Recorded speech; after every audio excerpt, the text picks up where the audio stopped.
Brought to you by LIC of India, हर पल आपके साथ। बजट से शेयर बाजार को क्या चाहिए या शेयर बाजार के इन्वेस्टरों को, निवेशकों को, ट्रेडर्स को क्या चाहिए? इस सवाल में इस सवाल का जो असली जवाब है वो तो आपको शनिवार को मिलेगा, क्योंकि शनिवार को बजट आएगा और शनिवार को छुट्टी होती है वैसे बाजार में। इस बार खास तौर पर बजट की वजह से शनिवार को ट्रेडिंग सेशन होगा और उसी दिन दिखाई पड़ेगा कि बाजार बजट से खुश हुआ, दुखी हुआ, क्या हुआ।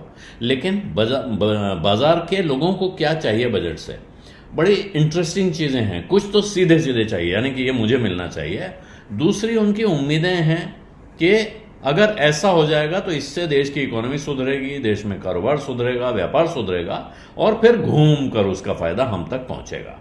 तो पहला सबसे बड़ी उम्मीद वो सिर्फ बाजार की नहीं है, तमाम लोगों की है। वो अंदाजा भी है, आप कह सकते हैं अटकल है, स्पेकुलेशन है। तो इस तरह की चीज़ों में सबसे पहली चीज़ तो आती है जो जिसकी तरफ नज़र है वो है टैक्स पर, और उसमें भी खास तौर पर शेयर बाजार के लोगों की सबसे बड़ी उम्मीद है कैपिटल गेन्स टैक्स के स्ट्रक्चर में फिर कुछ फेरबदल की, ट्वीक की। उनको ऐसा लगता है कि अगर यहाँ कुछ कमी की जाएगी कैपिटल गेन्स टैक्स में तो उससे बाजार का सेंटिमेंट सुधरेगा, और ऐसा मान रहे हैं कि ऐसा होगा। लेकिन इस बात की संभावना कम दिखती है कि इस बजट में सरकार ऐसे करने वाली है।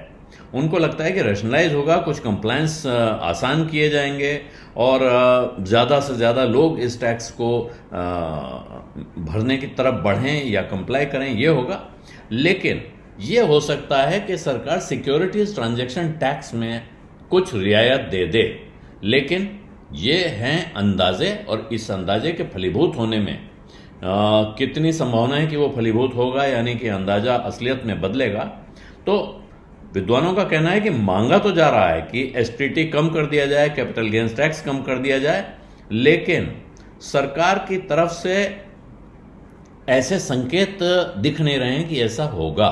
लेकिन फिर भी बाजार में इसकी उम्मीद की जा रही है, और इसकी वजह से होगा क्या कि जो डोमेस्टिक रिटेल इन्वेस्टर है, भारत के छोटे निवेशक हैं, उनकी भागीदारी बढ़ सकती है। लेकिन जो लोग इन्वेस्ट करते हैं, लंबे समय तक रखते हैं, उनके लिए सिक्योरिटीज ट्रांजैक्शन टैक्स सिर्फ इमोशनल या सेंटिमेंटल के अलावा कोई खास महत्व रखता नहीं है।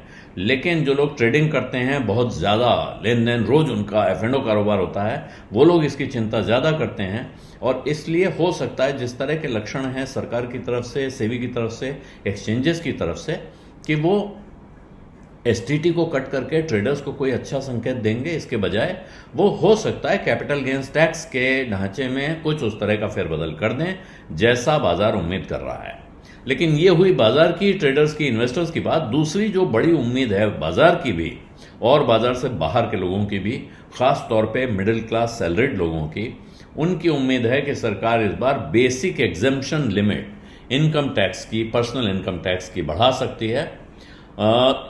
बड़ी कंसल्टिंग फर्म है EY, अर्नस्ट एंड यंग, उसने तो सुझाव दिया है कि 3 से बढ़ा के 5 लाख कर दी जाए बेसिक एग्जेम्पशन लिमिट। तो वो, लेकिन कुछ लोग ये भी कह रहे हैं कि ये नहीं, 10 लाख रुपए तक की या 15 लाख रुपए तक की इनकम टैक्स फ्री हो जाए, ये व्यवस्था अगर सरकार करेगी तो उससे लोगों के हाथ में खर्च करने को पैसा बढ़ेगा, और जब वो बढ़ेगा तो जाहिर है बाहर निकलेंगे, खर्चा करेंगे, और उससे इकोनॉमिक ग्रोथ को एक तगड़ा स्टिमुलस मिल सकता है, एक उछाल मिल सकता है, जो इस वक्त बड़ी मुश्किल में है, बहुत तरह की परेशानी में पड़ी हुई है।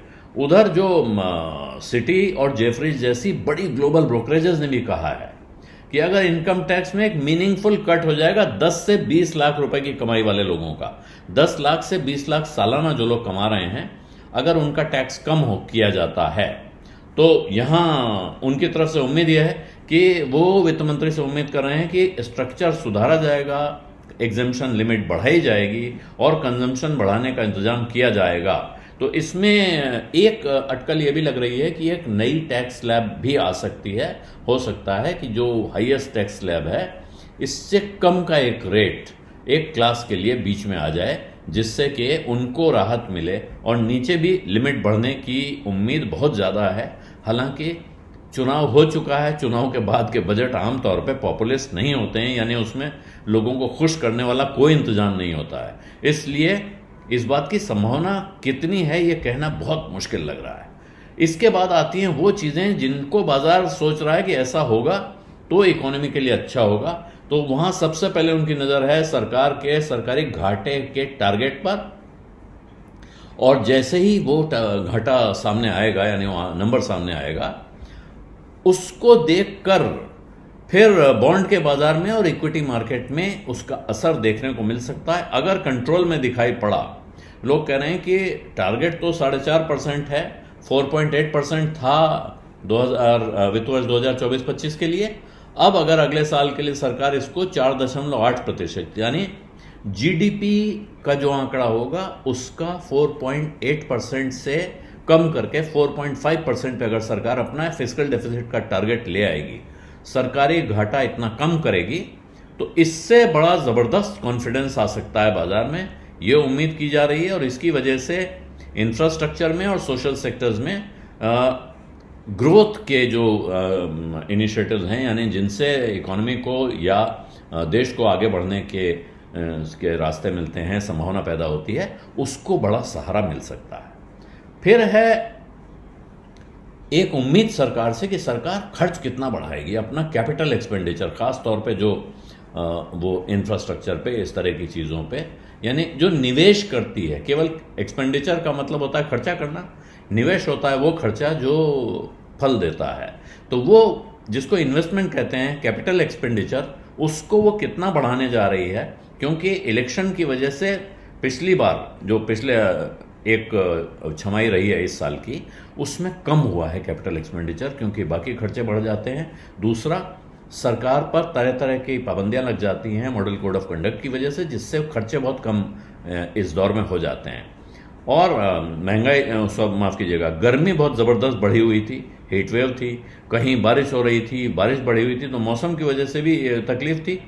और कंपनियों की कमाई में कमी हुई है, कंजम्पशन बहुत कम होता हुआ दिख रहा है। तो ये जो सारे संकट हैं इकोनॉमी के, इनके सामने अगर कैपेक्स बढ़ाया जाता है और सरकार अगर 10% अपना कैपिटल एक्सपेंडिचर बढ़ाने का टारगेट सामने रखती है, तो फिर अभी तक जो दिख रहा है उसके हिसाब से वो 10% का टारगेट ला सकते हैं। तो उससे इंफ्रास्ट्रक्चर, डिफेंस, रेलवेज ऐसे जो सेक्टर्स हैं इनको सहारा मिल सकता है, जहां अभी स्कोप है बहुत बढ़त की। और इसी वजह से आने वाले समय में जो लोग ये कह रहे हैं कि अगर एक तरफ से फिस्कल प्रूडेंस यानी खर्चे में कमी करती दिखे सरकार, बेवजह के खर्चों को रोके, और साथ में वो अपने कैपिटल एक्सपेंडिचर बढ़ाए, यानी कि ऐसी चीज़ों पे खर्चा बढ़ाए जिनसे कि आगे जाके इकोनॉमी मजबूत होती है, देश का इंफ्रास्ट्रक्चर बढ़ता है।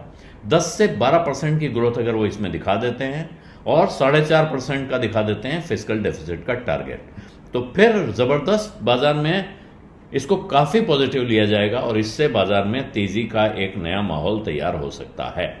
और इसके बाद एक चीज़ आती है सोना। सोने की चर्चा पिछले काफ़ी समय से बहुत हो रही है, क्योंकि पिछले कुछ समय में दुनिया के तमाम तरह के इन्वेस्टमेंट क्लासेस में सोने ने बहुत ज़ोरदार रिटर्न दिया है। सरकार ने पिछली बार जो बजट पेश किया था जुलाई में, तो उसने गोल्ड पर कस्टम ड्यूटी कम की थी, और उसकी वजह से चिंता हो रही है कि इससे देश में सोने की खपत बढ़ सकती है सस्ता होने की वजह से, और जिससे देश का व्यापार घाटा बढ़ सकता है, क्योंकि सोना, कच्चे तेल के बाद जो बहुत सबसे ज़्यादा चीज़ें इंपोर्ट होती हैं देश में, उसमें सोना है।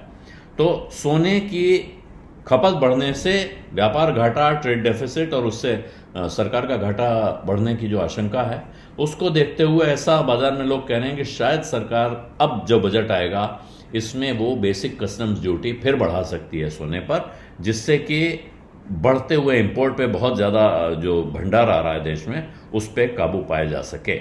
लेकिन यहाँ एक चिंता दूसरी खड़ी होती है। ये कुछ विद्वानों की सलाह है कि ऐसा किया जा सकता है, लेकिन उसके सामने फिर जो दूसरी चीज़ खड़ी हो जाती है वो है, ऐसी परिस्थिति में फिर सोने की स्मगलिंग बढ़ने का डर पैदा हो जाता है जैसे ही ड्यूटी बढ़ती है। हालांकि उसको रोकने के तमाम उपाय मौजूद हैं, लेकिन फिर भी ये एक दुधारी तलवार है। सरकार इसको किस तरह आजमाने की कोशिश करेगी, ये देखना पड़ेगा। बिज़ अड्डा में आज इतना ही। इजाज़त दीजिए। धन्यवाद। नमस्कार।